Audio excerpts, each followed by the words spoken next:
Daniel Cooper's hands trembled over the Steinway's keys at 11:17 on a Tuesday night. The grand piano sat in Walsh Technology's main conference room like a museum piece. Polished, pristine, untouched, except by his cleaning cloth during nightly rounds. 15 floors above Chicago's South Loop, the building slept. Security dozed downstairs. The cameras on this floor had been broken for 3 weeks, maintenance tickets still pending. He'd checked. He always checked. His fingers found middle C without looking. Muscle memory from another lifetime. The opening notes of Chopin's Nocturne in E-flat major emerged soft enough that only someone standing directly outside the door would hear. 13 years since he'd played for anyone but his daughter. 13 years since Carnegie Hall, since Juilliard, since the world called him promising. Now the world called him nothing, and that suited him fine.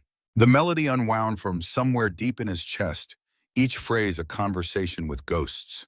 His professor's voice echoed, "You have the hands for this, Cooper. Touch like velvet over steel." Daniel's calluses scraped slightly against the ivory, hands that spent 10 hours a night pushing industrial mops, scrubbing toilets, emptying trash from offices where people earned more in a month than he'd see in 5 years. He didn't mind. The work was honest. It paid for Lily's specialists, her books in Braille, the studio apartment in South Side that leaked when it rained, but had good heating and neighbors who didn't ask questions about the blind girl whose father brought her to work because daycare closed at 6 and his shift didn't start until 7. The Nocturne built toward its central climax. Daniel's eyes closed. For 3 minutes and 40 seconds, he wasn't a janitor. He was the young man who'd stood on stage at Weill Recital Hall while 200 people held their breath. He was the scholarship student who'd practiced 8 hours daily in basement rooms at Juilliard, living on ramen and coffee, sleeping 4 hours a night, because music demanded everything and he'd gladly given it. Then the final chord resolved. Silence rushed back like water filling a hole. Daniel opened his eyes. The conference room materialized around him. Leather chairs worth more than his monthly rent, projection screen, motivational poster about synergy. His Navy custodian uniform felt suddenly heavy. The name tag pinned above his heart reading, Cooper in block letters. No first name, no story. He stood, returned to his cleaning cart in the hallway. His watch read 11:20. 30 minutes before Lily woke from her nap in the break room. 30 minutes before she'd ask, like she did every shift, "Did you practice today, Daddy?" And he could answer, "Yes, sweetheart, I practiced."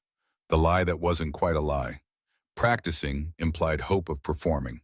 Daniel had no such illusions, but his daughter didn't need to know that her father had traded Carnegie Hall for her, that Rachel, her mother, had looked at their newborn's sightless eyes and said, "I can't do this. This isn't the life I signed up for." 8 years ago, Lily was 4 months old. Rachel left on a Tuesday, walked out of their Brooklyn apartment with 2 suitcases and never looked back. No child support, no birthday cards, nothing. Daniel had learned to be enough. Mother and father both. Cooking, cleaning, doctor appointments, sleepless nights when Lily cried for a parent who'd chosen absence over difficulty. He'd learned to braid hair from YouTube tutorials, to read stories with different voices for each character, to explain colors to a child who'd never seen them, and he'd learned to kill the pianist inside himself, or tried to. But some things wouldn't die. They just went underground, emerging at 11 p.m. in empty conference rooms when no one was watching. Except tonight, someone had been. Catherine Walsh stood frozen outside the conference room door, her hand halfway to the handle. She'd been about to interrupt, to ask who was playing, when she'd glimpsed him through the narrow window. The janitor, navy uniform, mop bucket visible in the hallway behind him, playing Chopin like he'd been born to it. Her father's favorite piece. The Nocturne he'd taught her when she was 16, 3 weeks before pancreatic cancer stole his last breath. Catherine had played it at his funeral, barely, through tears, her hands shaking so badly she'd missed half the notes. Then she'd locked her own piano and hadn't touched it since. 22 years. 22 years of running from the memory of Robert Walsh's hands guiding hers, his patient voice. Feel the phrase, Catherine. Music isn't about the notes. It's about the silence between them. She'd forgotten, built a company instead, made herself into someone who didn't need music, Didn't need feeling, didn't need anything except spreadsheets and quarterly reports and in the cold satisfaction of watching numbers grow. And now this janitor was playing her father's music in an empty room at midnight, playing it better than she'd ever managed. And Catherine couldn't breathe. She pulled back from the door, pressed her spine against the wall, made herself invisible as the music ended, as silence crashed back, as the janitor emerged and walked away pushing his cart. Unaware he'd just torn open a wound Catherine thought she'd cauterized long ago. Her hands were shaking. She looked down at them. Manicured nails, Cartier watch, pale skin that hadn't seen sun in months, and remembered her father's hands. Weathered, strong. Hands that had chosen teaching over touring, had chosen her over Carnegie Hall's summer series, though she'd only learned that 3 years ago when she'd finally opened his journal and read the entry dated 1 month before his death. I told him no. Catherine asked why I turned down the money. How do I explain? She's 13. She thinks I'm afraid of success. But success means nothing if you lose yourself, sweetheart. You're my masterpiece. Not any concert I could have played. Catherine had cried for 6 hours that day, then locked the journal in a drawer and gone back to work. She straightened now, smoothed her skirt. It was 11:30. She should go home. Should stop thinking about piano music and janitors who played like angels.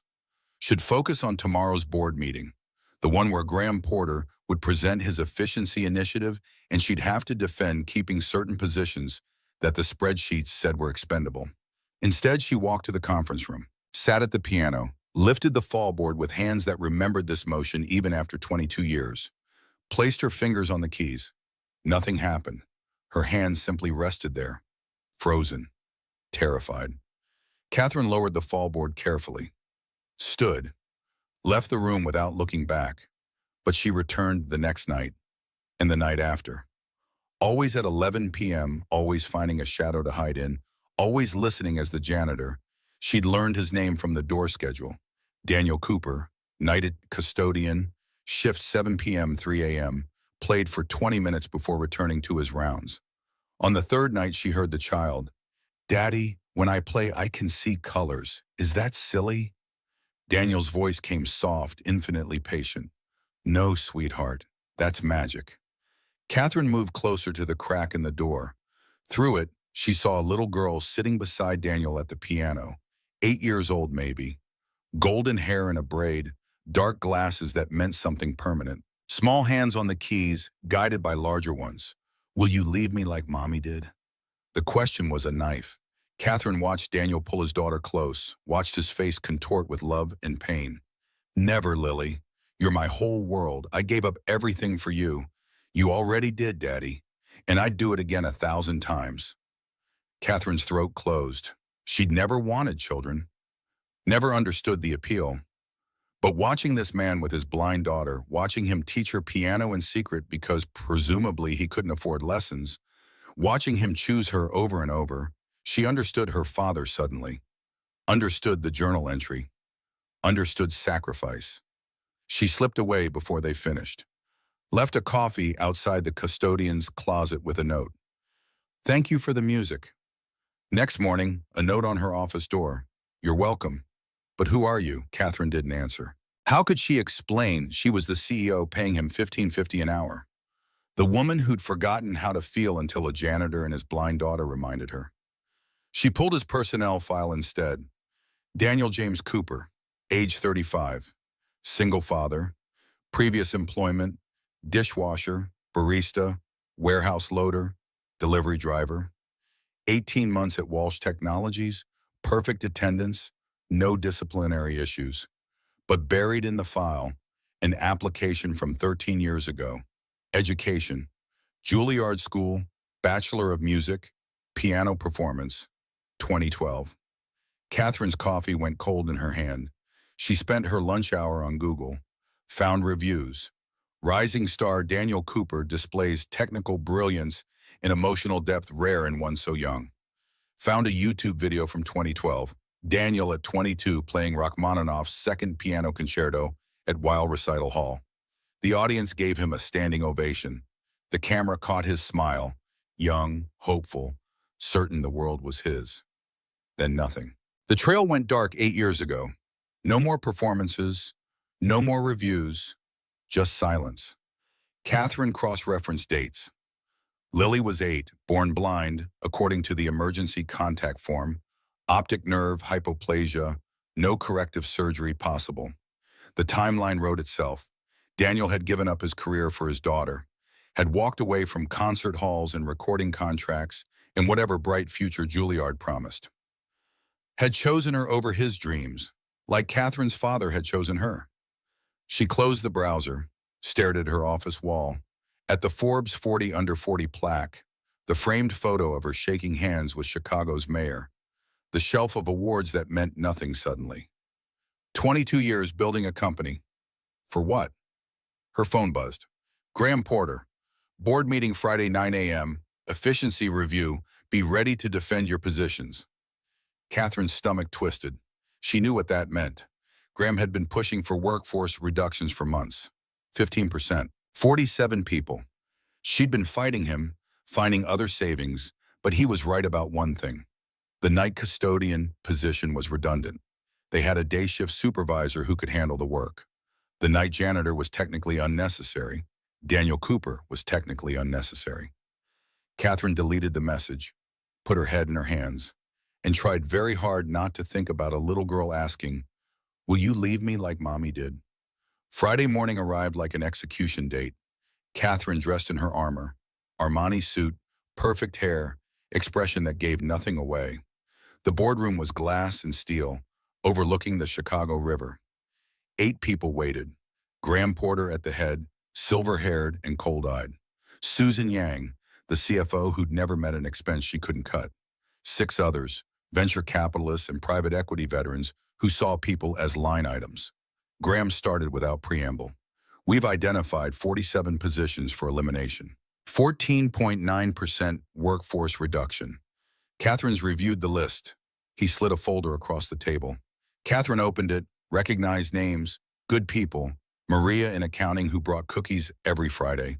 Tom in IT who'd help move her office furniture on a Sunday. Raj, Kevin, Stephanie, all people she'd hired, trained, trusted. Daniel Cooper's name wasn't on the list. Where's the night custodian? Graham's voice cut through her relief like glass. Daniel Cooper, that's position 48, easiest cut we have. He's reliable, hardworking, perfect attendance for 18 months. He's a janitor, Catherine. No degree, no specialized skills. We can have the day supervisor handle his work. Susan Yang leaned forward. He brings his disabled child to work. Liability issue. What if something happens? We're exposed. Catherine felt heat rising in her chest. We're exposed to what, exactly? A lawsuit because a man loves his daughter? We're exposed to the appearance of poor judgment. Graham's tone went flat. But this isn't really about Cooper, is it? Let me tell you what this is about. He stood, walked to the window, looked out at the river, hands clasped behind his back. 3 months ago, Vanguard Capital approached us about acquisition. $340 million. They want aggressive cost-cutting first, want to see if we're serious about efficiency. And they specifically asked, he turned, eyes locking on Catherine, if our CEO has the stomach for tough decisions. The room went silent. This janitor is a test case. Fire him. Prove you can make hard calls, and the deal moves forward. Everyone here makes millions. Or refuse. Graham's smile was sharp. And we vote you out. Derek Hammond's already agreed to step in. He'll fire Cooper and 200 others by Monday. Catherine's heart hammered against her ribs. This wasn't about Daniel. This was about control, about proving she could prioritize profit over people, about becoming the kind of leader who saw human beings as resources to be optimized. She thought of her father's journal. Success means nothing if you lose yourself. She thought of Daniel's voice. I gave up everything for you, and I'd do it again 1,000 times. She thought of Lily. Will you leave me like Mommy did? You have 48 hours. Graham returned to his seat. Add Cooper to the list or we replace you. Meeting adjourned. Catherine gathered her papers with hands that wanted to shake, walked to her office with a spine that wanted to bend, closed the door and stood at the window, staring at the city she'd conquered. Conquered. As if success were a war and she the victor. As if the bodies in her wake, the missed dinners, the broken marriage, the friendships abandoned for conference calls, were acceptable casualties. Her father had chosen her over Carnegie Hall. What would he choose now? Catherine pulled out her phone, called her assistant. Clear my schedule. I need the weekend. Is everything all right, Ms. Walsh? No, but it will be. She left the office at 3 p.m., unheard of, drove to her penthouse in Lincoln Park, stood in the doorway staring at the Steinway in the corner, dust-covered and silent. She'd bought it when Walsh Technologies hit its first million. Thought success would make her want to play again. Thought if she could just achieve enough, be enough, matter enough, the music would return. But music didn't care about achievement. It cared about truth. Catherine opened the piano bench. Inside, her father's sheet music, yellowed and dog-eared, the Chopin nocturne on top, his handwriting in the margins. Rubato here, don't rush, let it breathe. She lifted the fallboard, sat, placed her fingers on middle C. Nothing. Tried again. Still nothing. Her hands remembered the positions, but not the feeling. The technique, but not the soul.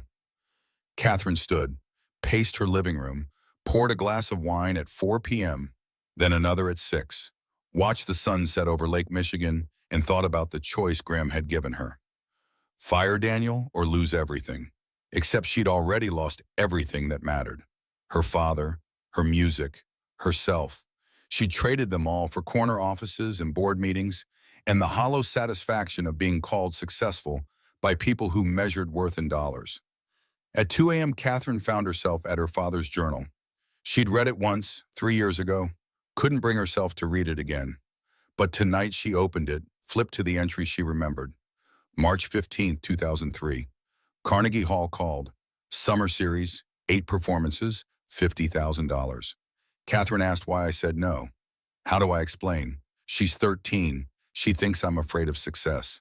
Maybe I am, but not in the way she imagines. Success means nothing if you lose yourself, sweetheart. Music chose me, but I chose you. Rachel left when you were 3, said being married to a professor was beneath her. For 13 years, it's been us, and I wouldn't change one moment. Carnegie Hall will always be there. Your childhood won't. If you ever read this, you are my masterpiece. Not any concert I could have played, not any acclaim I could have earned. You, Catherine closed the journal, walked to the piano, sat down, lifted the fallboard. This time her fingers found the opening notes of the nocturne, rusty, uncertain, wrong notes in the second measure. But there, present, alive. She played through tears, through 22 years of grief and loss and running. Played until her hands cramped and the sun rose over the lake, and she understood finally what her father had been trying to teach her. It wasn't about the music. It was about the choice to love something more than yourself. Saturday morning, Catherine drove to Walsh Technologies in jeans and a sweater, clothing her employees had never seen her wear. The security guard did a double take. Ms. Walsh, it's Saturday. I know. Is the night custodian here? Daniel? Yeah, he does weekend shifts. Basement level. Catherine had never been to the basement. Executive elevators didn't reach that far.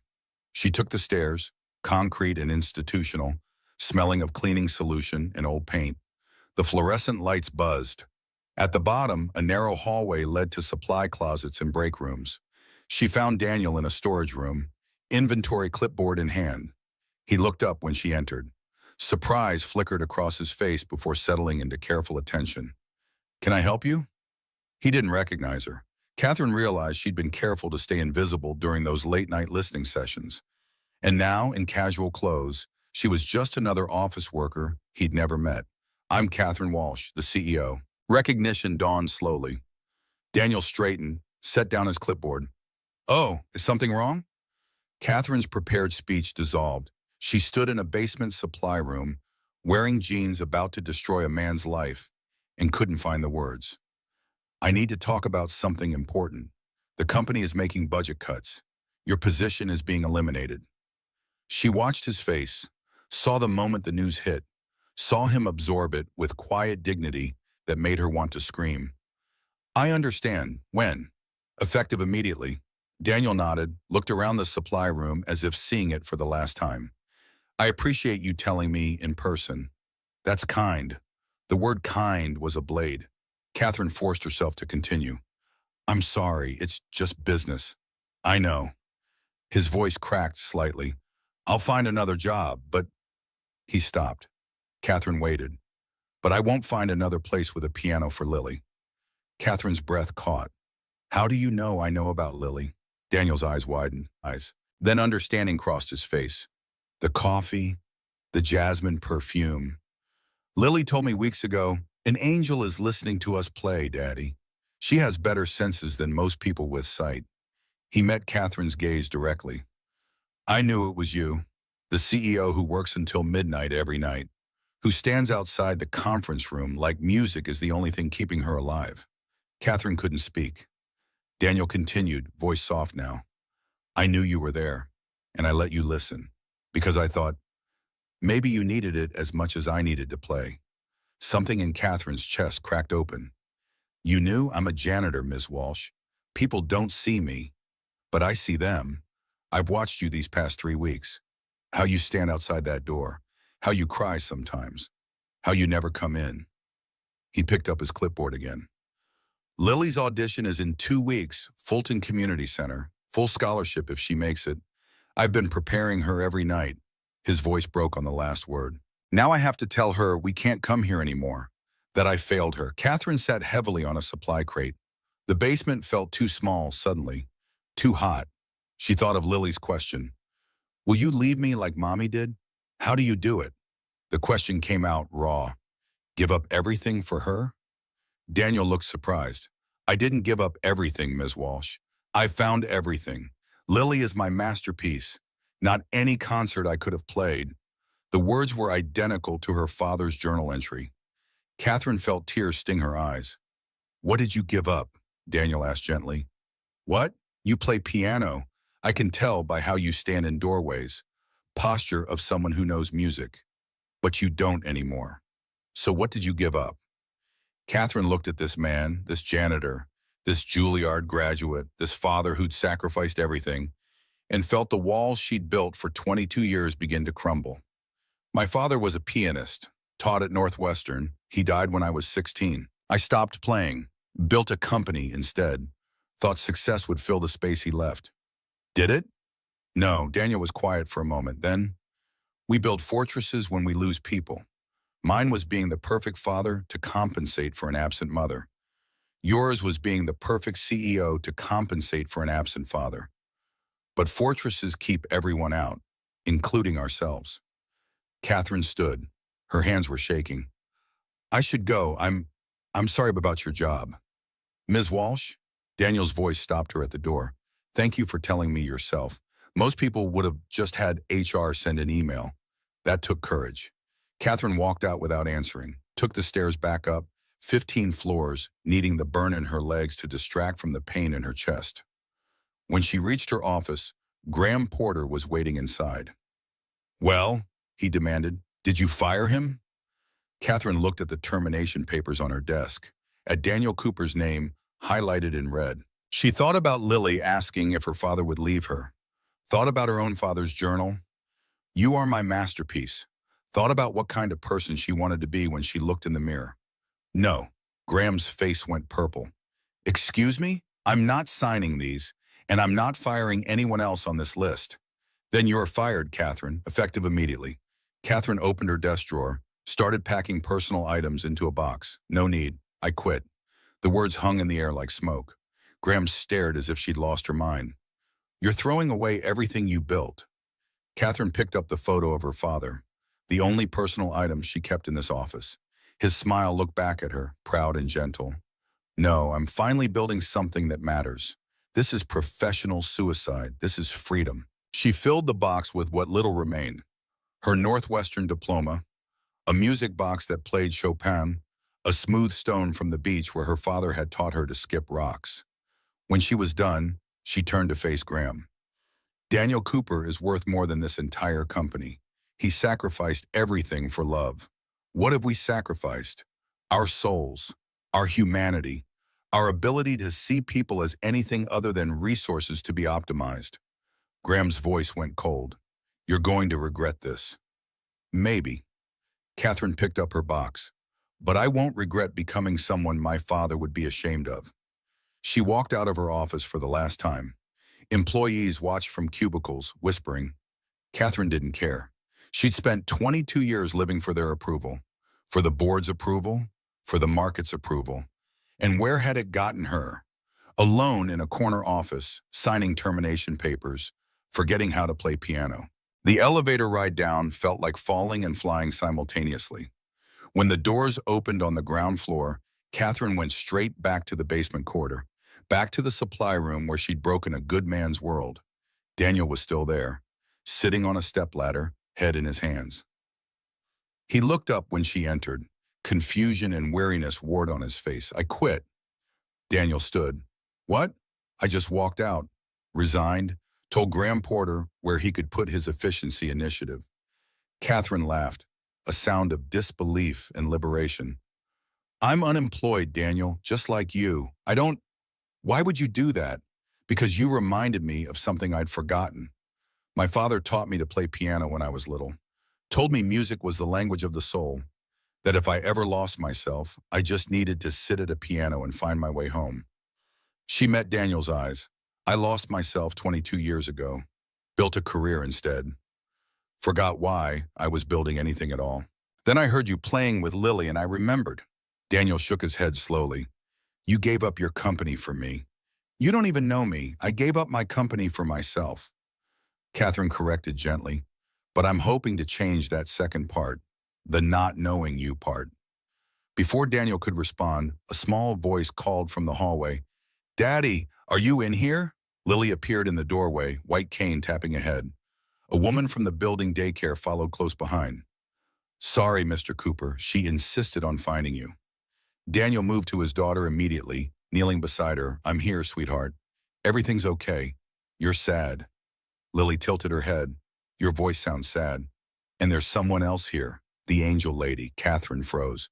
How did you? Lily smiled. You smell like jasmine. Same as the coffee you left for Daddy. And your shoes make clicking sounds. Really fast. I've heard you outside the conference room. You listen to us play. She turned her sightless eyes toward Catherine. Are you the lady who's going to help us? Catherine knelt to Lily's level. Her throat felt tight. Help you how, sweetheart? Last night I had a dream. An angel with a sad voice said she needed our help to remember how to fly. And we needed her help too. Lily's expression was serious beyond her years. You're her, aren't you? Catherine looked at this child, this brave, talented, beautiful child, and felt something shift in her chest, the final piece of her fortress crumbling.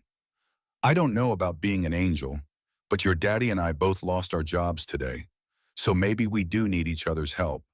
Lily's face lit up. Can we still play piano? The simple question broke something open in Catherine's chest. She looked at Daniel over his daughter's head, saw the same fear and hope warring in his expression that she felt in her own heart. Yes, Catherine made a promise she had no idea how to keep. Yes, Lily, you can still play piano. Lily threw her arms around Catherine's neck. The hug was fierce and trusting and terrifying. You really are an angel. Catherine hugged the small body close. Over Lily's shoulder, she met Daniel's eyes, saw shock and gratitude, and something else she couldn't name. Something that felt like the beginning of everything. That evening, Catherine invited Daniel and Lily to her penthouse. The words came out before she'd fully thought them through, standing in that basement supply room with Lily's arms around her neck and Daniel watching with an expression she couldn't decipher. The drive from Southside took 40 minutes in Saturday traffic. Daniel's 15-year-old Honda Civic rattled at stoplights, and Lily sat in back singing quietly to herself. Some melody Catherine didn't recognize, probably something Daniel had taught her. Catherine followed in her Tesla, feeling the absurdity of the procession. A CEO's car trailing a janitor's rust bucket through neighborhoods that grew progressively wealthier until they reached Lincoln Park. Her building's doorman raised an eyebrow, but said nothing. The elevator ride to the 20th floor stretched in silence, broken only by Lily's running commentary. It smells different here, Daddy. Like lemons and something expensive. The penthouse door opened onto 2,000 square feet of deliberate emptiness. Minimalist furniture, white walls, floor-to-ceiling windows overlooking Lake Michigan. No photographs, no clutter. Nothing that suggested a human being actually lived here rather than just existing between board meetings. Lily's hands found the Steinway before Catherine could offer a tour.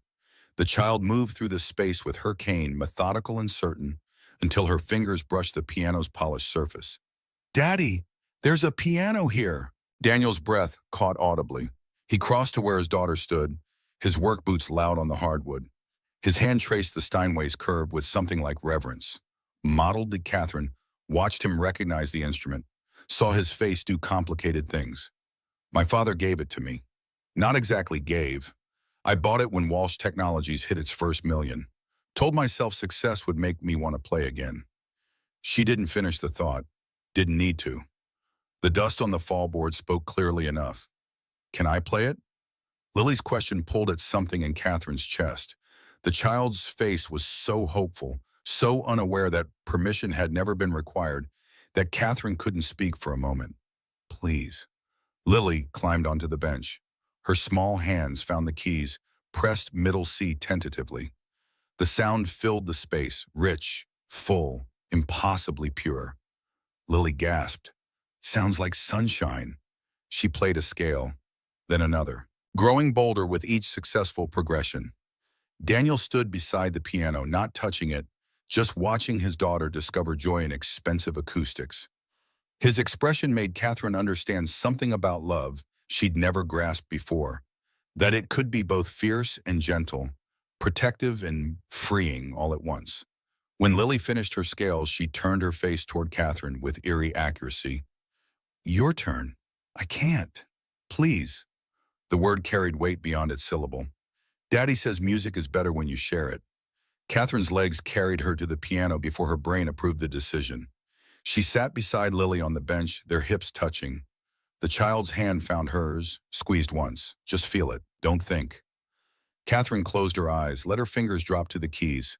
The opening notes of the nocturne emerged, hesitant, imperfect, raw. She stumbled in the fourth measure, stopped, started again. Then Daniel's hands joined hers, his fingers finding the lower register, supporting the melody. Lily added harmony in the treble, small fingers dancing across keys she couldn't see but somehow knew. Three people who'd been strangers 48 hours ago, creating something together that none of them could have made alone. When the piece ended, Catherine opened her eyes to find Lily beaming. "See? You didn't need to see the notes. You felt them." Catherine laughed through tears. "You're very wise, Lily. I know." The child's confidence was absolute. "Can we eat now? I'm hungry." They ordered pizza from a place Daniel insisted on, some South Side joint that delivered to Lincoln Park with obvious reluctance. Ate on Catherine's living room floor because it felt wrong to use the dining table she'd never once sat at. Lily told stories about school, about her teacher, Ms. Patterson, who sang off-key and always smelled like cinnamon. Daniel added details about his evening shifts, the small kindnesses he'd witnessed between coworkers who thought no one was watching. Catherine contributed little, listened instead, tried to remember the last time she'd eaten a meal with other humans that wasn't a business dinner. Couldn't. Eventually, Lily fell asleep on the couch, curled into herself like a question mark. Daniel draped his jacket over her, careful not to wake her.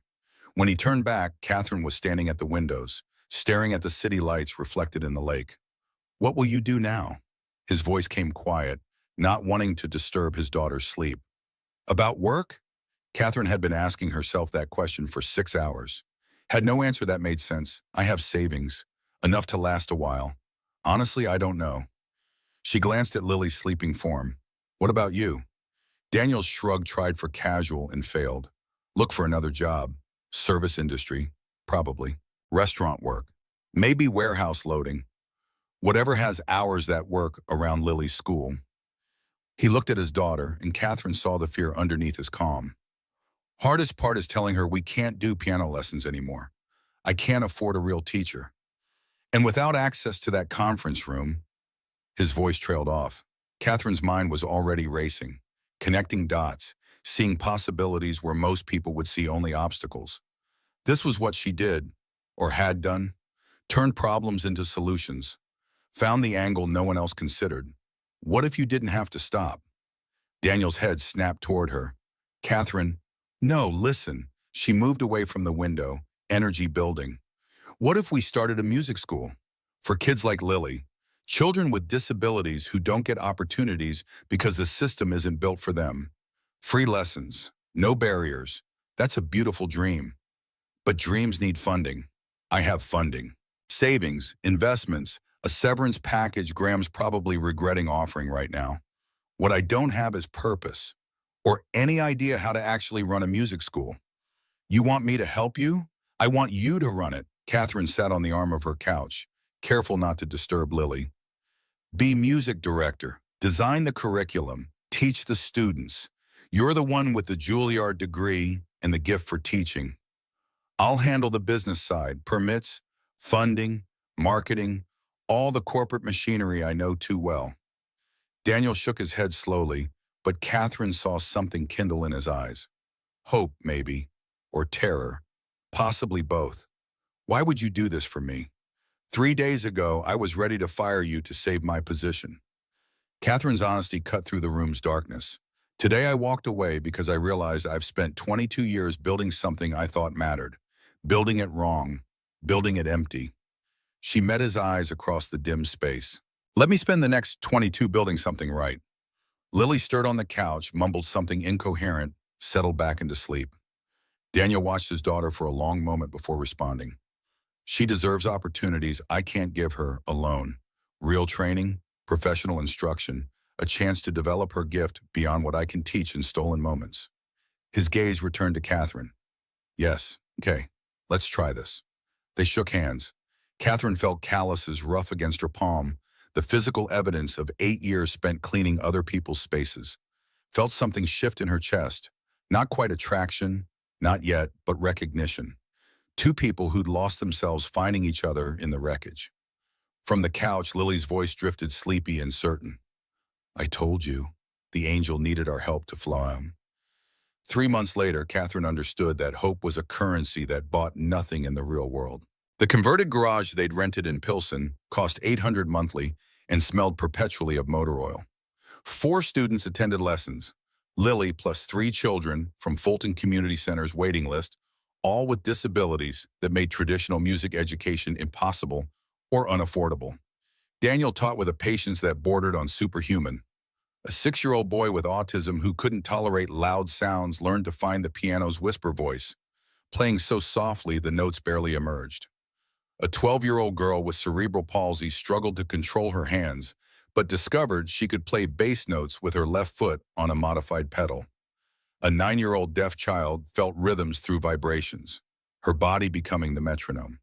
Catherine handled everything else, which meant discovering that running a nonprofit music school required navigating bureaucratic mazes that made corporate law look simple. Business licenses, zoning permits, accessibility certifications, fire safety inspections, ADA compliance reviews, insurance policies that cost more than the rent because apparently teaching children with disabilities was considered high risk. She worked 16-hour days and felt more alive than she had in 2 decades. But alive didn't pay bills. By month 3, they had burned through $40,000 of Catherine's savings. The garage was adequate for 4 students but couldn't scale. They needed real space, a proper location with multiple practice rooms, accessible bathrooms, parking for parents with mobility issues. Catherine spent mornings calling landlords, afternoons getting rejected. Music school for disabled kids? That's a liability nightmare. What if one of them gets hurt? We can't take that risk. Maybe try the suburbs. Chicago's too expensive for charity work. The 15th rejection came on a Tuesday.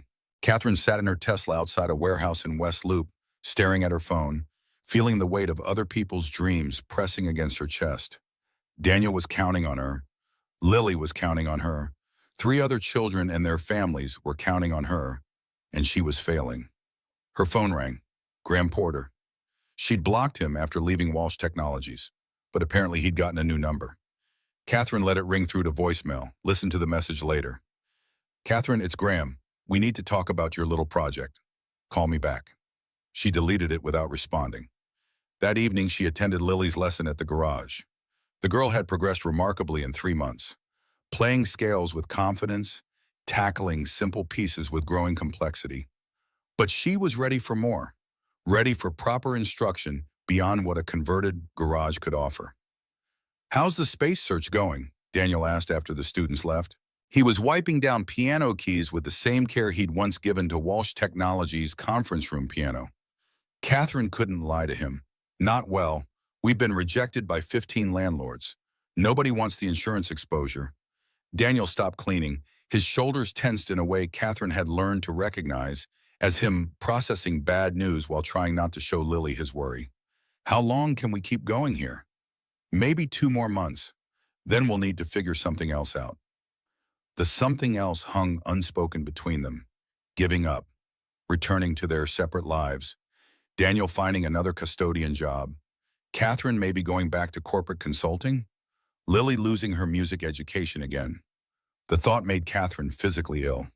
She spent that night at her penthouse creating a spreadsheet of every commercial property in Chicago that might work, cross-referenced against zoning laws, accessibility requirements, proximity to public transportation.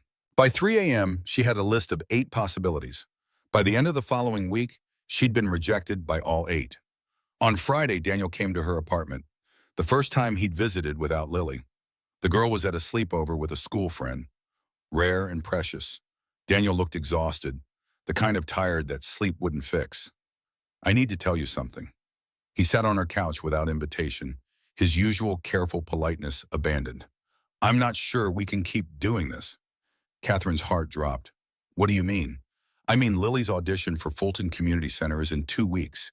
If she gets the scholarship, she'll have professional instruction there.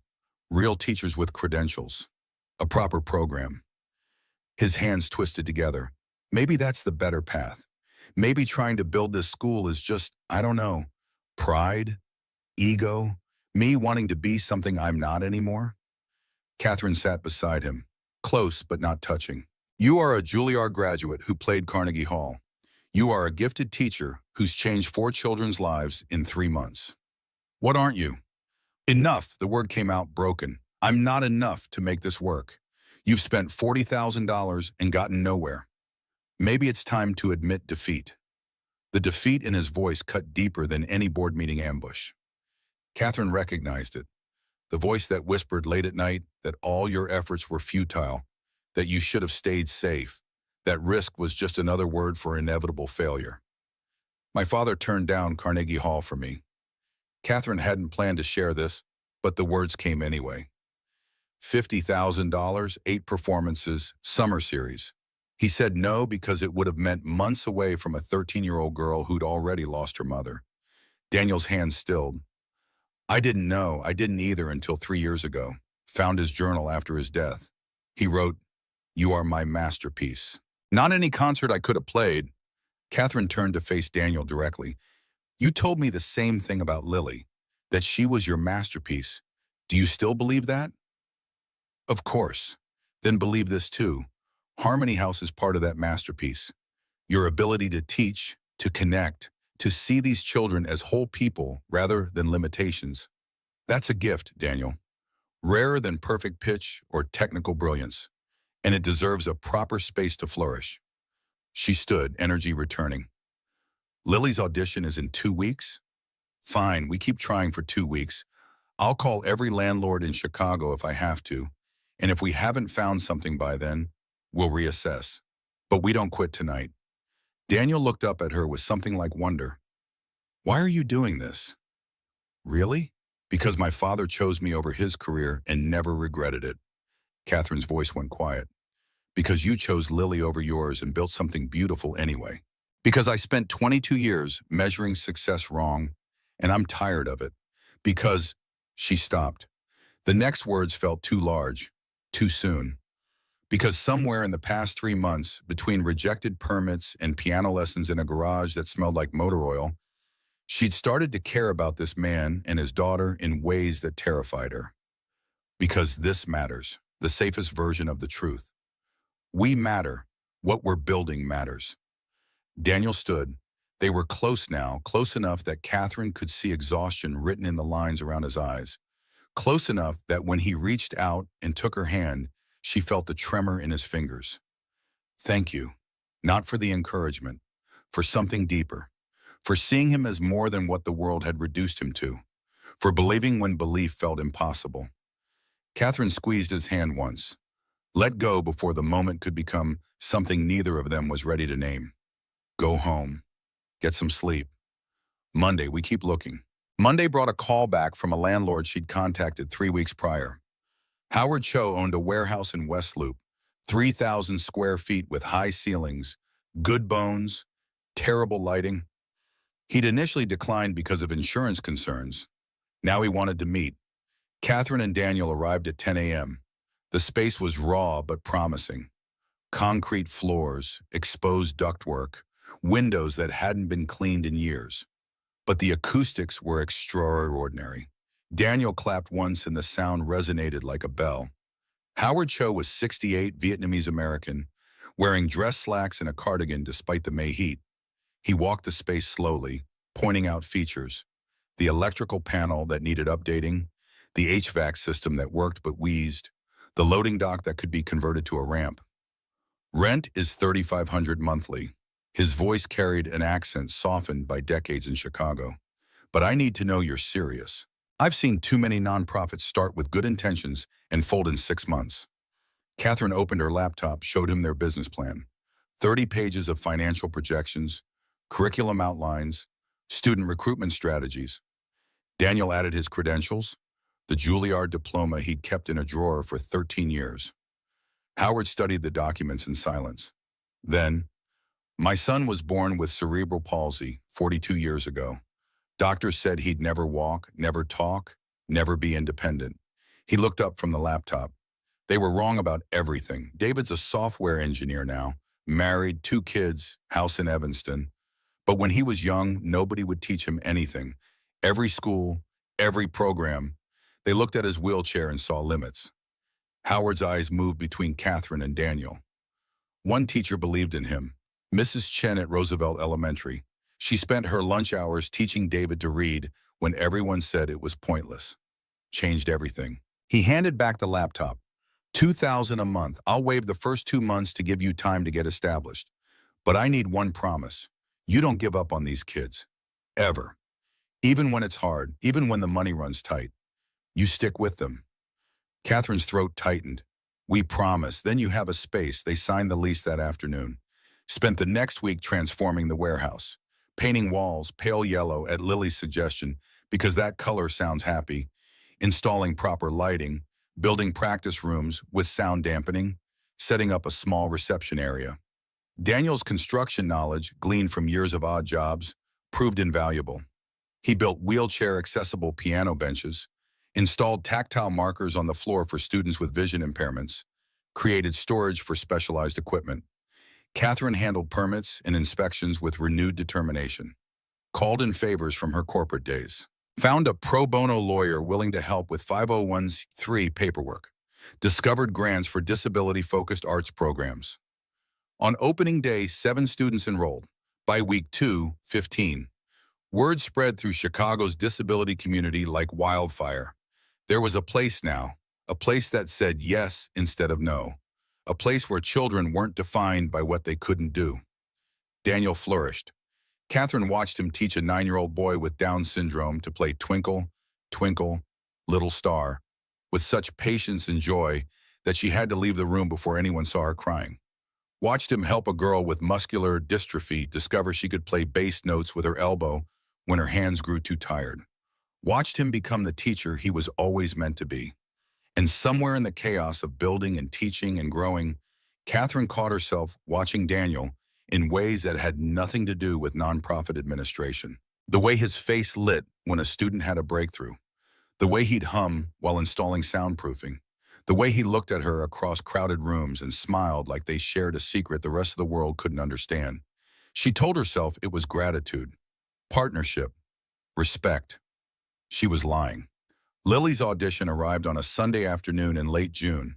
Fulton Community Center's recital hall held 200 people but felt intimate with its wood paneling and soft lighting. 8 children were auditioning for 3 scholarship spots. The judges sat in the front row. Dr. Patricia Reeves from DePaul University, Marcus Kim from Chicago Symphony Orchestra, and Grace Washington, who'd founded Fulton Center 30 years ago.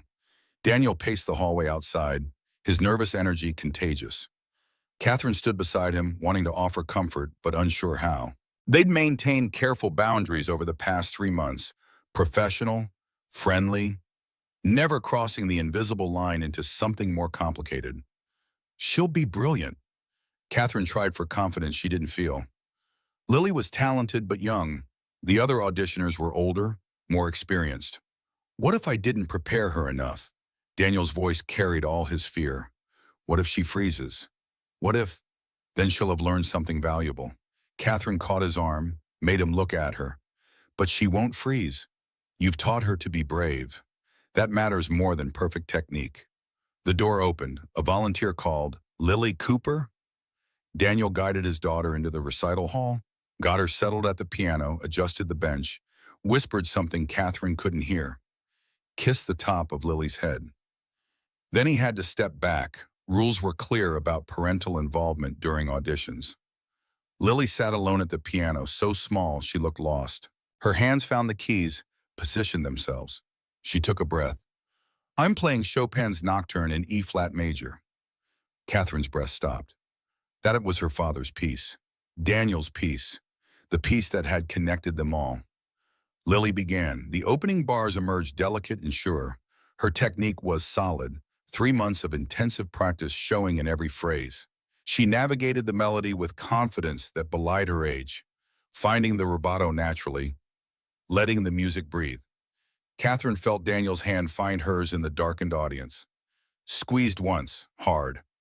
Then Lily hit measure 43 and played a wrong chord. Not slightly off, completely wrong. The kind of mistake that couldn't be recovered gracefully. She stopped. Her hands lifted from the keys.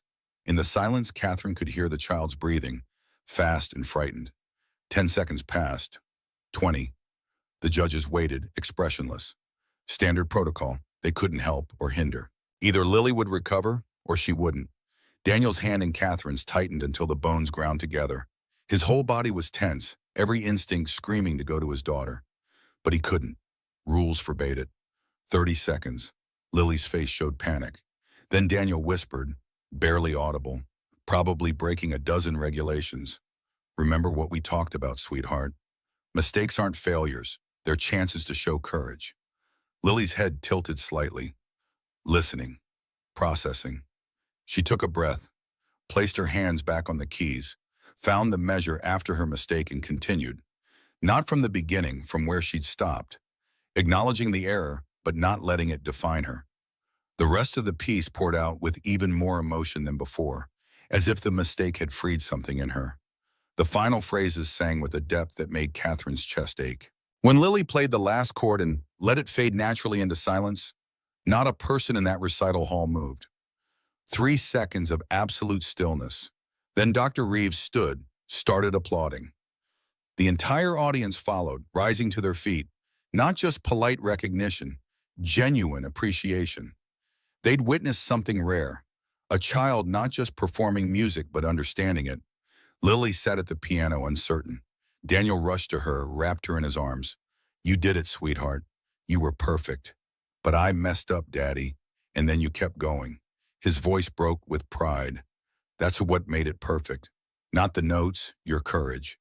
The judges deliberated for 15 minutes, called all 8 auditioners and their families into the recital hall. Dr. Reeves spoke. "This was an exceptional group. Choosing 3 students was nearly impossible. But we've made our decisions." She read 2 names Catherine didn't know, then, "Lily Cooper. Congratulations." The girl's face transformed. Daniel lifted her off her feet, spinning once before remembering they were in a professional setting. Catherine found herself crying, not caring who saw. Grace Washington approached them afterward. 70-something, elegant, with eyes that missed nothing. "Your daughter is special, Mr. Cooper. Not just talented, wise. That recovery showed extraordinary maturity." "Thank you, she's worked so hard." Grace turned to Catherine. "And you must be the CEO who gave up everything to start a music school." Catherine blinked. "How did you?" "The nonprofit world is smaller than you think. I heard about Harmony House, about what you're building." Grace handed Catherine a business card. "Come see me next week. I want to talk about collaboration opportunities." They celebrated at Lou Malnati's, Lily's favorite deep dish pizza place. Lily was exhausted, crashed in the booth within minutes of ordering. Daniel and Catherine moved to the counter, let her sleep, ordered coffee, neither of them needed. Thank you. Daniel's words came quiet. For today, for everything, for seeing Lily as more than her disability. She taught me to see. Catherine wrapped her hands around the coffee mug, grateful for something to hold. Her and you both. You know what the strange part is? Daniel stared into his coffee. 6 months ago, I was emptying your trash cans. Now we're building a school together. Now you're... He stopped. Catherine waited, heart hammering. Now you're family. The word hung between them, weighted with possibility. Catherine chose the safer interpretation, the one that didn't require her to examine why her pulse had jumped. Lily's family, too, to me. Daniel looked at her then, really looked, and Catherine saw the question in his eyes. The same question she'd been avoiding for weeks. What are we becoming? Before either could speak, Lily stirred. Are you two done being weird? Can we go home? They laughed, grateful for the interruption, drove back to their separate apartments. Catherine lay awake until 3 a.m., replaying the moment at the counter, wondering what would have happened if Lily hadn't woken up. 3 weeks later, Graham Porter walked into Harmony House. Catherine was teaching fundraising basics to Daniel, grant writing, donor cultivation, nonprofit accounting, when the receptionist buzzed. There's a Graham Porter here to see you? He says it's urgent. Catherine's stomach dropped. She hadn't spoken to Graham since walking out 9 months ago. Daniel looked a question at her. She shook her head. No idea. Graham looked older. The silver hair had gone white. His suit hung slightly loose, like he'd lost weight. But his eyes still held that private equity sharpness, calculating worth in microseconds. Catherine, you've built something interesting here. He glanced around the warehouse turned school, practice rooms, students' artwork on walls, the sound of multiple pianos playing different pieces simultaneously. What do you want, Graham? To talk. In private? He glanced at Daniel. Anything you say to me, you can say in front of Daniel. Graham's eyebrow rose, but he nodded. Fair enough. I'll get straight to it. Walsh Technologies is struggling. We've had 4 CEOs in 9 months. None of them lasted. Morale is basement level. Productivity's dropped 20%. Why are you telling me this? Because the board finally admitted what I should have seen from the start. The company needed you. Not your ruthlessness, your humanity, your ability to see people as... He paused, searching for words. As people, not resources. Catherine felt ice in her veins. If you're here to offer me my job back, I'm not. Graham's smile was thin. I'm here because I owe you the truth about something. About the ultimatum I gave you. About firing Cooper. Daniel's attention sharpened. Graham noticed, looked directly at him. There was no investor test. Vanguard Capital never cared about whether Catherine fired you. I made that up. The words detonated in the small office. Catherine stood slowly, blood roaring in her ears. You what? I fabricated the scenario. Graham's voice stayed level. I wanted to see if you'd choose the company over sentiment, if you had the ruthlessness to lead. So I invented a crisis. Told you Daniel was a test case. Told you the deal depended on your decision. Catherine's hands shook with rage. You made me think I had to choose between my career and destroying someone's life. You made me believe, and you chose to walk away. Graham met her fury calmly. You chose a janitor over your entire company. I thought you'd failed, thought you were weak. He looked around the school again. I was wrong. You passed a test I didn't know I was giving. You chose humanity over power. And look what you built. While Walsh Technologies crumbles, Harmony House thrives. Turns out people don't want to work for leaders who see them as expendable. Get out. Catherine's voice came deadly quiet. One more thing. Graham reached into his jacket, pulled out an envelope. This is a check for $500,000. Personal funds, not corporate. And a pledge to match any donations Harmony House receives this year, up to $1 million. He set the envelope on Catherine's desk. I'm not doing this for redemption. I'm doing it because my grandson was born 2 months ago. Jackson, beautiful boy. He has cerebral palsy. The doctors say he'll face challenges. Graham's voice cracked slightly. My son asked if I knew any good programs for children like Jackson. I said no. Then I read about Harmony House in the Tribune. He looked at Catherine directly. You were the best CEO I ever worked with. Not because you were ruthless, because you cared. I forced you to choose between success and humanity, and you chose humanity. I've spent my entire life making the opposite choice. Made millions, lost everything that mattered. Graham picked up the envelope, held it out. This won't fix what I did, but Jackson deserves a place like this. And maybe there's still time for me to learn what you already know. Catherine took the envelope with hands that wanted to throw it back. Wanted to tell Graham that money didn't absolve betrayal, that his grandson didn't erase the manipulation, that she hoped Walsh Technologies burned to the ground. But she looked at Daniel instead, saw him watching her, waiting to follow her lead, saw in his eyes the same choice she'd made 9 months ago, vengeance or grace, anger or mercy. She opened the envelope. $500,000. Enough to fund Harmony House for 2 years. Enough to expand to a second location. Enough to hire more teachers, offer more scholarships, reach more children. Enough to make Graham's betrayal feel almost worth it. Jackson has a place here. Catherine's voice came hard. When he's old enough, not because of this check, because every child deserves music. But Graham, she met his eyes. You and I are done. You don't get to buy your way into feeling better about what you did. This money goes to the school, not to absolving you. Graham nodded once. I understand, thank you. He left. Catherine stood holding the check, feeling like she'd swallowed glass. Daniel crossed to her, his hand finding her shoulder. You okay? No. Honesty felt necessary. He lied. For 9 months, I thought I'd made a real choice. Thought I'd sacrificed something meaningful. Now I find out it was all theater, all manipulation. Does that change what you built? Daniel's hand squeezed gently. Does it change Harmony House? The students we're teaching? The life you're living now? Catherine thought about the 15 children currently in lessons. About Lily's breakthrough at her audition. About Daniel teaching a boy with autism that piano could whisper. About waking up every morning with purpose instead of dread. No, the word came sure. It doesn't change any of that. Then Graham's lie doesn't matter. Daniel turned her to face him. They were close now, closer than they'd been since that night at Lou Malnati's. What matters is what you chose, what we chose, what we're building. Catherine looked up at him, saw in his face something she'd been trying not to see for months. Care, tenderness. The beginning of something that terrified her because it meant risking the careful balance they'd maintained. Daniel. He kissed her, gentle, questioning, giving her every chance to pull away. Catherine froze for one heartbeat, then leaned into it, her hands finding his shirt, pulling him closer. The kiss deepened, became an answer to questions neither had dared ask. When they broke apart, both breathing hard, a small voice came from the doorway. Finally, I've been waiting forever. Lily stood there grinning, her white cane propped against the wall. I heard everything. You two are so obvious. Can Catherine be my mom now? Daniel laughed, slightly hysterical. Lily, that's not...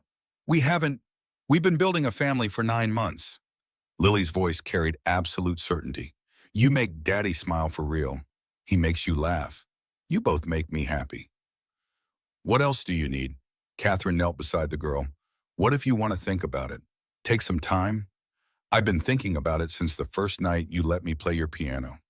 Lily's hand found Catherine's face, tracing features she couldn't see. You smell like jasmine and determination. You sound like someone who forgot how to fly and is learning again. You're already my mom. I just want it to be official. Catherine pulled Lily into a hug, felt Daniel's arms come around both of them. 3 people who'd been broken separately, forming something whole together. Something that felt like the home Catherine had been searching for since her father died 22 years ago. Okay. The word came out thick with tears. Okay. Let's be a family. Lily squeezed tight. Good. Now can we please eat? I'm starving. They laughed together, this strange new family, in a warehouse school built from sacrifice and hope. Outside, Chicago hummed its evening song. Inside, 3 pianos played different pieces simultaneously, students finding their voices through music. And Catherine thought, this is success.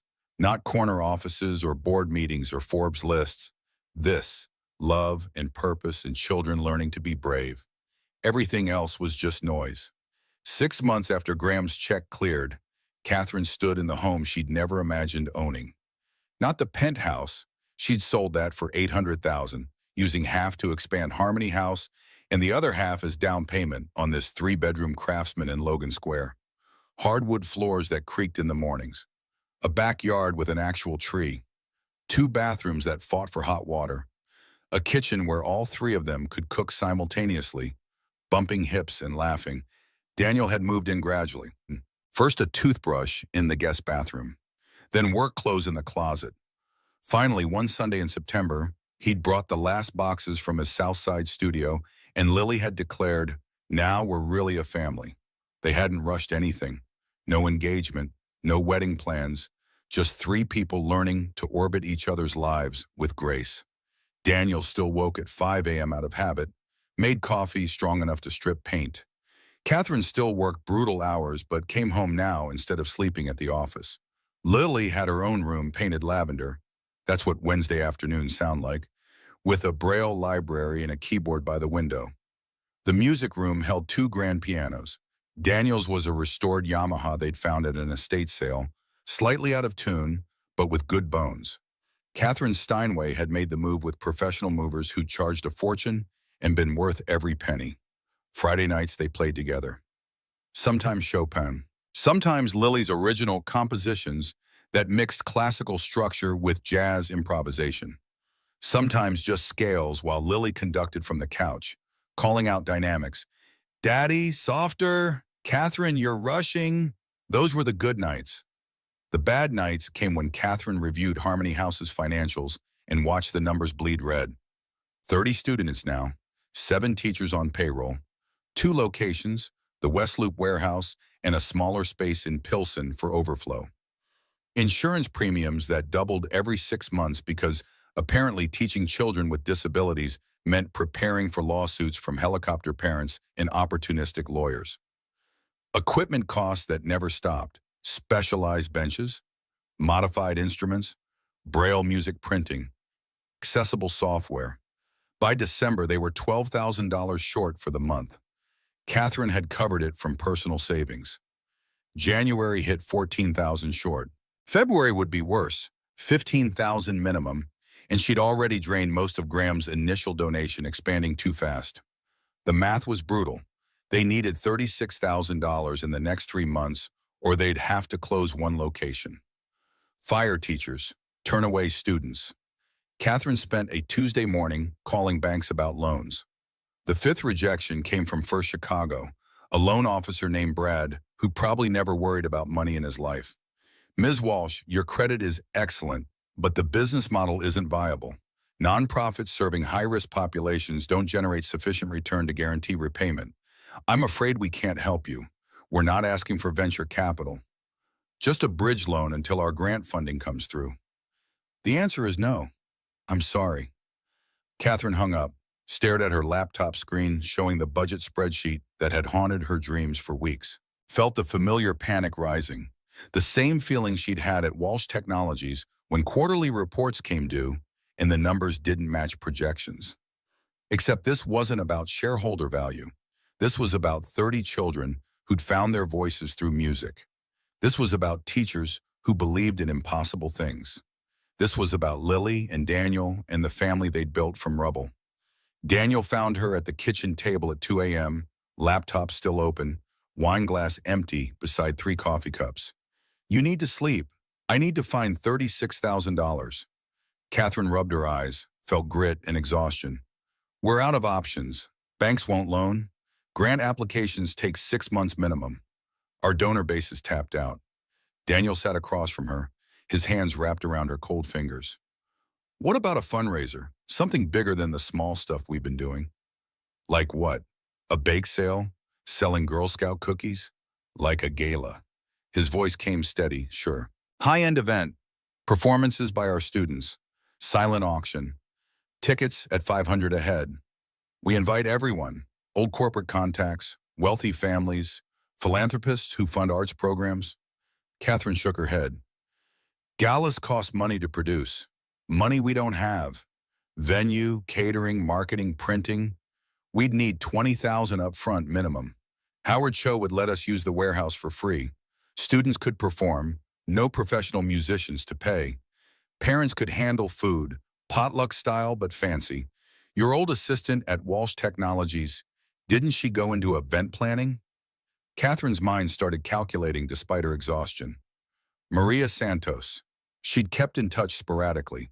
Maria had mentioned starting her own business, corporate events mostly. Even if Maria did it cheap, we'd still need. Catherine pulled up a new spreadsheet, started estimating. 10,000 for basics, invitations, sound system, rental, insurance, licenses.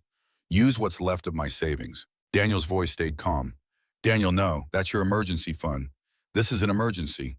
He squeezed her hands. Besides, I believe in impossible things now. You taught me that. Catherine looked at him across the table. This man who'd given up Carnegie Hall for his daughter, who taught children the world said couldn't learn, who'd chosen her when she was still learning to choose herself. Okay. The word came out fragile but determined. Let's try. They spent January planning. Maria Santos agreed to consult for cost, calling it payment for the 6 months of maternity leave Catherine had approved when Maria was pregnant and Graham had wanted to fire her. Student parents volunteered everything: cooking, decorating, marketing through their networks. Catherine drafted 200 invitations personally, called every contact from her corporate days. Some hung up immediately. Others listened politely before declining. But enough said yes that by February 1st, they had 43 confirmed attendees. Not enough. They needed at least 80 to break even, 100 to hit their target. Daniel worked his magic through the disability community, reached out to doctors who treated Lily, therapists who'd recommended Harmony House, advocates who championed inclusive education. By mid-February, 62 confirmed, still short.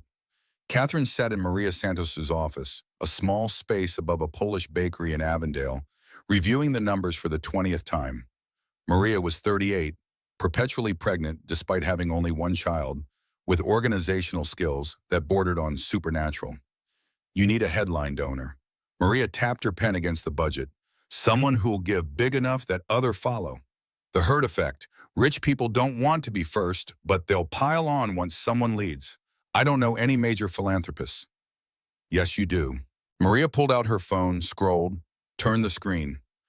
Eleanor Chen sits on boards for Art Institute, Lyric Opera, Chicago Symphony. Her daughter has muscular dystrophy.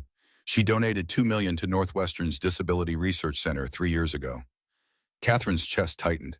How do I even get a meeting with someone like that? You don't. Maria smiled wickedly. You invite her to preview our program. Private session, just her and you. Show her what makes Harmony House different. Then ask for money face to face. That's terrifying. That's fundraising. Eleanor Chen's assistant called back within 24 hours. Mrs. Chen would visit Harmony House on February 19th at 10 a.m. She had 1 hour. Catherine spent 3 days preparing. Created a presentation deck that showed impact. 30 students served, 7 teachers employed, 2 locations opened. Documented student progress with before and after videos. Children who couldn't hold pencils learning to play piano. Kids who'd been told they'd never succeed acclimating audiences with standing ovations. But the morning of the meeting, Daniel pulled Catherine aside. Don't just show her numbers. Show her music.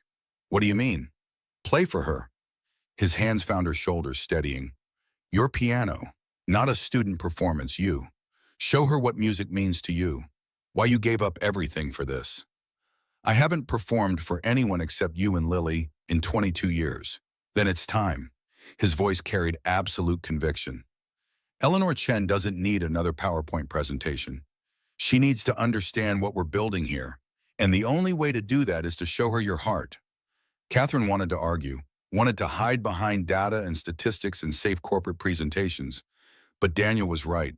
Numbers didn't move hearts. Music did. Eleanor Chen arrived in a town car, elegance personified at 70. Silver hair and a perfect chignon. Chanel suit that probably cost more than Harmony House's monthly rent. But her eyes were kind, and when she shook Catherine's hand, the grip was firm. Show me what you've built.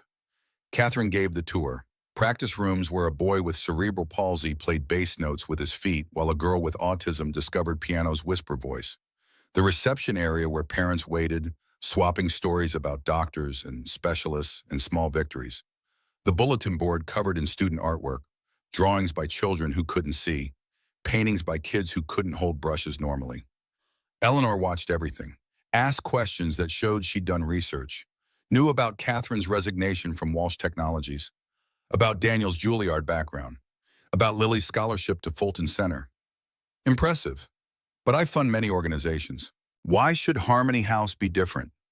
Catherine led her to the main studio. The Steinway sat waiting, the same piano that had gathered dust for 2 years in her penthouse. She sat at the bench, felt Eleanor Chen's attention like a weight. You asked why we're different. I can't explain it with words. So let me show you.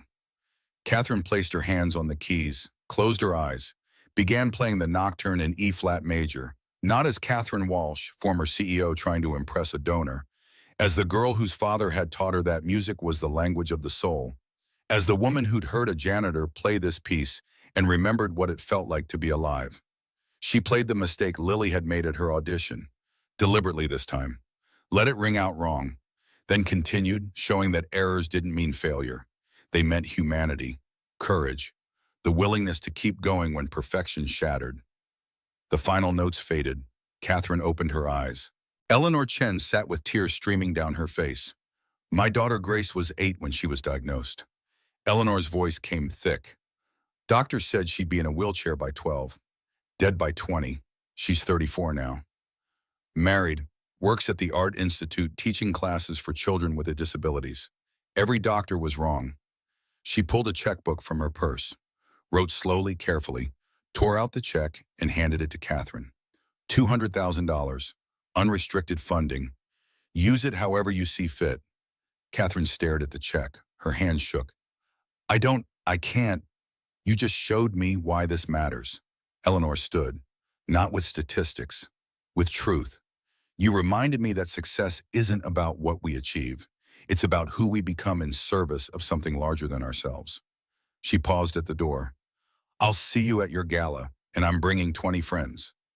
After Eleanor left, Catherine sat at the piano and cried for 10 minutes straight. Daniel found her there, pulled her into his arms while she shook with relief and disbelief and overwhelming gratitude. You did it. You saved us. We saved us. Catherine's voice came muffled against his chest. You, me, Lily. Everyone who believed when belief made no sense. The gala grew from dream to reality with terrifying speed. They scheduled it for March 15th at the West Loop warehouse. Transformed the space with fabric draped from ceiling beams, string lights that turned industrial concrete into something magical. Set up a small stage, borrowed chairs from 3 different churches, convinced a sound engineer to donate his system for tax write-off purposes. Students would perform. Lily had written an original composition, 6 minutes of complex melody and harmony that she'd been secretive about for weeks. It's a surprise, she insisted when Catherine or Daniel asked. You'll hear it at the gala. By March 1st, they had 92 confirmed attendees. Sold tickets at $500 each, plus Eleanor Chen's $200,000, plus the silent auction with donated items, restaurant gift certificates, spa packages, a weekend at a Michigan lake house. Catherine's old world and new world would collide that night. Corporate executives sitting beside parents of disabled children. Wealthy philanthropists watching kids in wheelchairs play piano. 200 people witnessing what happened when someone chose purpose over profit. The morning of March 15th arrived gray and threatening snow. Catherine woke at 5, found Daniel already up, practicing the duet he'd arranged with Lily. She made coffee, stood in the doorway listening to them play together. Father and daughter, their hands finding harmonies that shouldn't work but did. You're both incredible. The words came soft, not wanting to disturb their music. Lily's hands stilled on the keys. Catherine, come here. Catherine crossed to the piano. Lily patted the bench beside her. Sit. We need to practice something. Practice what? You and your dad have the duet perfected, not that. Lily's face was serious. My composition, the one I've been working on. It's not a solo, it's for 3 people. Catherine's breath caught. You wrote it for all of us? It's called Harmony House, about a family that built itself from broken pieces, about finding home in impossible places. I need you to play it with us tonight. Lily, I can't. It's your night, your moment. It's our moment. Lily's hand found Catherine's. Please, I wrote the top voice for you. It's the part that was lost but learned to sing again. Daniel added, we've been practicing it for 3 weeks.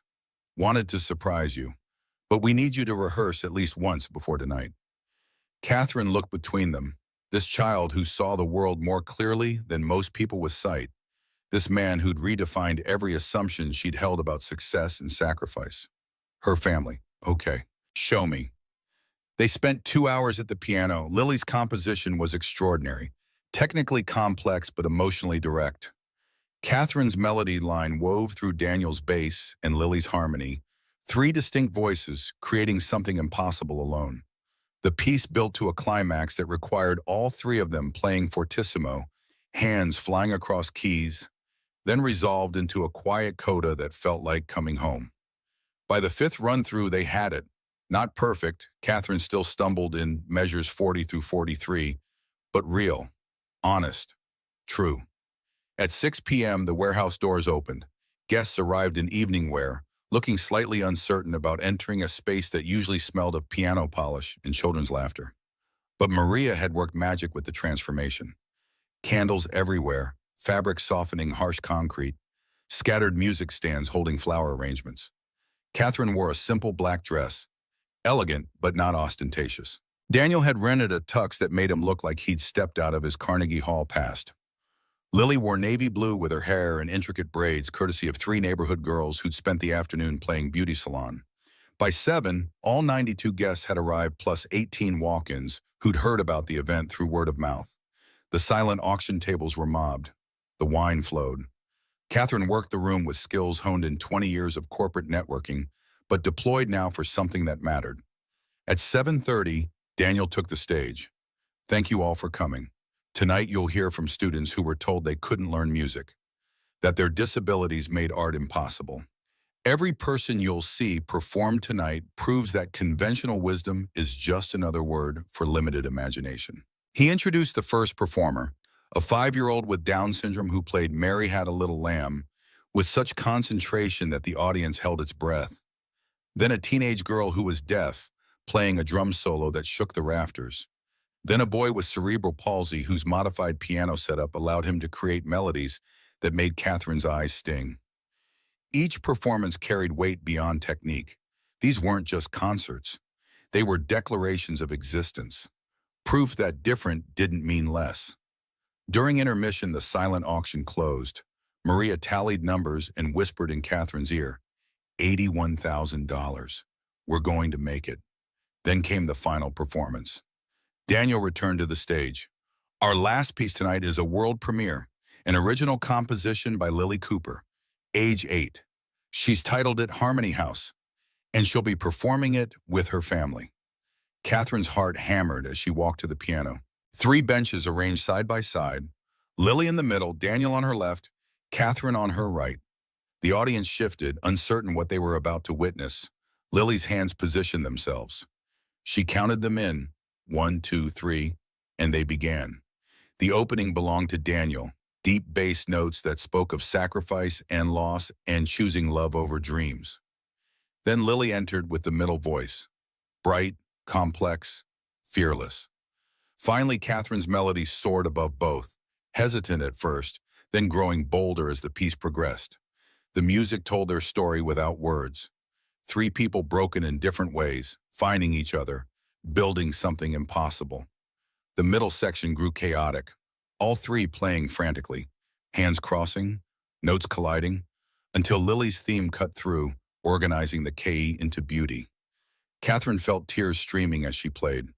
This was what her father had tried to teach her 22 years ago. That music wasn't about perfection. It was about connection, about saying things too large for language, about revealing your heart and trusting others to handle it gently. The final measures came, all 3 playing in perfect unison, hands finding the same chords, creating harmony from individual notes.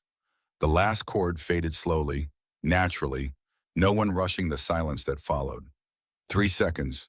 5. The audience sat frozen. Then, the standing ovation exploded like thunder. Not polite appreciation, genuine awe. People weren't just clapping. They were crying. Catherine saw Eleanor Chen on her feet, tears streaming, saw parents of their students hugging each other, saw strangers moved by watching a family create beauty together. Daniel and Lily took their bows. Catherine started to stand, but Lily caught her hand. You too, your family. So Catherine stood between them, hands linked, accepting applause for something she'd never imagined possible. Being seen, being known, being loved not for what she achieved, but for who she'd become. As the applause faded, a voice from the back, "If I could have everyone's attention." Graham Porter stood near the entrance. Catherine's stomach dropped. She'd sent him an invitation out of obligation, never expecting him to actually attend. He looked old under the warehouse lights, diminished somehow, but he walked to the stage with determination. "I'm Graham Porter. Most of you don't know me. 3 years ago, I was chairman of Walsh Technologies. I was also the man who forced Catherine Walsh to choose between her career and her humanity." The room went silent. Daniel moved closer to Catherine, protective. "She chose humanity." Graham's voice cracked. "I thought she was weak. I was wrong." He pulled something from his pocket, a photograph, held it up so the audience could see. "This is my grandson, Jackson, born 6 months ago. He has cerebral palsy. Doctors say his life will be harder than most, that he'll face challenges I can't protect him from." Graham looked directly at Catherine. "My son asked me if I knew any programs for children like Jackson. Good programs that would treat him as whole, not broken. And I remembered reading about Harmony House, about what you'd built after I tried to destroy you." He moved to the donation table, pulled out a checkbook. "This is $500,000, plus I'm matching every dollar donated tonight, up to $1 million total. Not for redemption, not to feel better about what I did, but because Jackson deserves a world where people like you exist, where possibility matters more than limitations." Graham crossed to Catherine, extended the check. "I can't undo my past, but maybe I can help build your future." Catherine took the check with hands that shook. Behind her, Maria was frantically calculating on her phone, whispered, "Oh, Siren." With Graham's match and Eleanor's donation and tonight's total, we're at $808,000. More than enough to save Harmony House, enough to expand, enough to hire more teachers, open more locations, reach more children. Catherine looked at Graham, this man who'd manipulated and betrayed her, who was trying now in the only way he knew how to become someone different. "Jackson has a spot in our program. When he's ready." Her voice came clear. "Not because of this donation. Because every child deserves music. But Graham, this doesn't fix what you did. Money doesn't buy absolution." "I know." Graham's voice was steady. "I'm not asking for forgiveness. Just a chance to be part of something that matters." He left without waiting for response. The gala continued, but Catherine barely registered it. She moved through the rest of the evening in a daze of disbelief and exhaustion and overwhelming relief. At midnight, after the last guest departed and the cleanup crew had gone home, Catherine sat on the warehouse floor surrounded by donation receipts and silent auction forms. Daniel found her there, pulled her to her feet. "We did it. You did it." Catherine leaned into him, feeling the solid reality of his presence. "You believed when I couldn't. You taught me that impossible just means nobody tried yet." We taught each other. His hands cupped her face, thumbs brushing away tears she hadn't realized were falling. "You taught me it's never too late to dream again. That sacrifice doesn't mean surrender. That love is something you build, not something you are given." He kissed her then, deep and certain and full of promises neither had dared voice before. When they broke apart, Lily's voice came from the doorway. "Are you two going to get married now? Because this seems like a good time." They laughed, slightly hysterical with exhaustion and joy. "Maybe eventually." Catherine pulled Lily into their embrace. "For now, can we just be us? I guess that's okay." Lily pretended to consider, "But I want to be flower girl when you do. And I'm wearing purple. Non-negotiable." 18 months later, Catherine stood in the main practice room of Harmony House's third location, a renovated church in Englewood with stained glass windows and acoustics that made every note ring like prayer. 120 students now across 3 sites, 20 staff members, a waiting list of 200 families. Daniel had become nationally recognized for his teaching methods, consulting with music programs across the country. The Juilliard graduate, who'd spent 8 years as a janitor, now trained others how to make music accessible to children the world said couldn't learn. Catherine had published a book about their journey, not a business memoir, but something more personal. About the cost of success measured wrong, about finding purpose in unexpected places, about 3 people building a family from sacrifice and hope.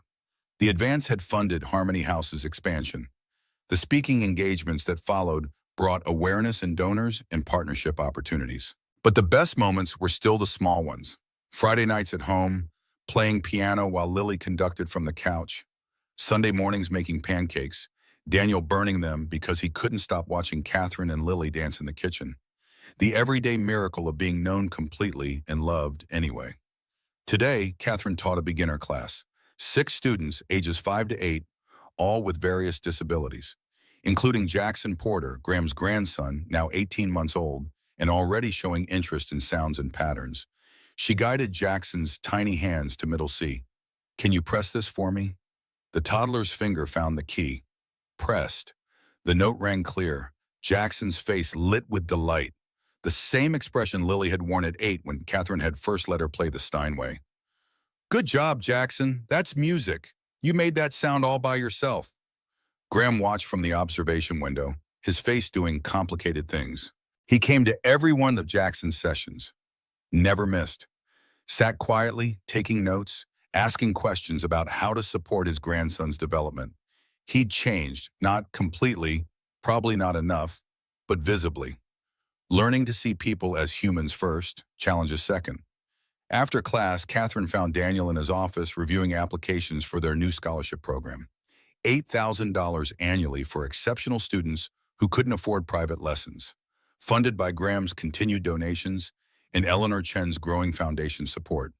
How many applications this year? 273. Daniel rubbed his eyes. "We can only take 20, so we find funding for 40. Catherine sat on his desk, disrupting his paperwork. "We figure it out. We always do. When did you become the optimist?" "When I met a janitor who played Chopin like he was born to it, who taught me that skill matters more than credentials. That courage looks like getting up every day and choosing to believe in impossible things." Daniel pulled her down into his lap. "That janitor sounds impressive." "He's okay." Catherine kissed him softly. "But his daughter is extraordinary." They sat together in comfortable silence, watching through the window as students arrived for afternoon lessons. A girl with autism who'd discovered she could sight-read music better than most trained musicians. A boy with Down syndrome whose perfect pitch astounded professional vocalists. A teenager in a wheelchair who composed symphonies on specialized software. Every child proof that limitation was a story society told, not an absolute truth.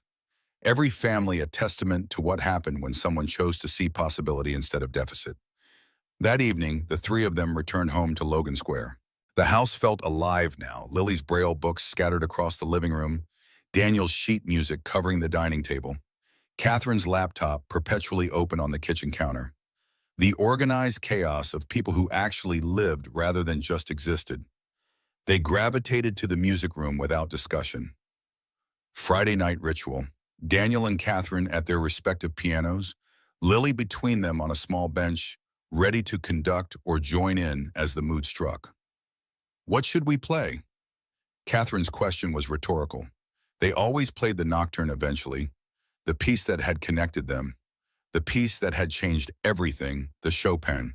Lily confirmed, the one that started it all. They positioned their hands. Lily counted, 1, 2, 3, and they played. Not perfectly. Catherine still stumbled occasionally. Daniel rushed the tempo in his enthusiasm. Lily added improvised variations that sometimes clashed beautifully. But perfectly wasn't the point. The point was 3 people who'd been broken separately, making something whole together. The point was a former CEO who'd remembered how to feel, a janitor who'd reclaimed his identity as an artist, A blind girl who taught them both how to see. The point was family, purpose, love measured in small moments and impossible choices, and the courage to keep playing even when you hit wrong notes. The final chord faded. No one rushed the silence. In that space between sound and stillness, Catherine understood finally what her father had been trying to tell her in his journal 22 years ago. Success wasn't about what you built or how much you earned or what titles you held. Success was this: sitting at a piano with people you loved, creating beauty from nothing, knowing that tomorrow you'd wake up and do it again. Not because anyone was watching or judging or keeping score, but because the work mattered, because the people mattered, because you'd finally learned to measure worth in terms that couldn't be quantified on spreadsheets. Daniel's hand found hers on the bench. Lily leaned against Catherine's shoulder. Outside, March snow fell soft on Chicago, covering the city in quiet. Inside, warmth and music and the sound of breathing. Thank you. Catherine's words came soft. For saving me. You saved yourself. Daniel's voice held absolute certainty. We just reminded you who you were, who you'd always been under all that armor. We saved each other. Lily's addition was matter of fact. That's what families do. They're not about being perfect. They're about choosing each other every day, even when it's hard, especially when it's hard. Catherine pulled them both close, felt the solid reality of their presence. Thought about the girl she'd been at 16, playing Chopin at her father's funeral. The woman she'd become at 38, locked in a corner office, measuring worth in dollars. The person she was now at 41, teaching children that different was just another word for possible. All the versions of Catherine Walsh had led here, to this moment, this family, this life built from rubble and hope and the radical choice to believe that people mattered more than profit. Her father had been right. Success meant nothing if you lost yourself. But finding yourself, that was everything. Daniel suggested hot chocolate. Lily demanded marshmallows. They moved to the kitchen, leaving the piano silent but not empty. Music lingered in the air like memory, like promise, like all the songs they'd played together tomorrow, and the day after, and every day that followed.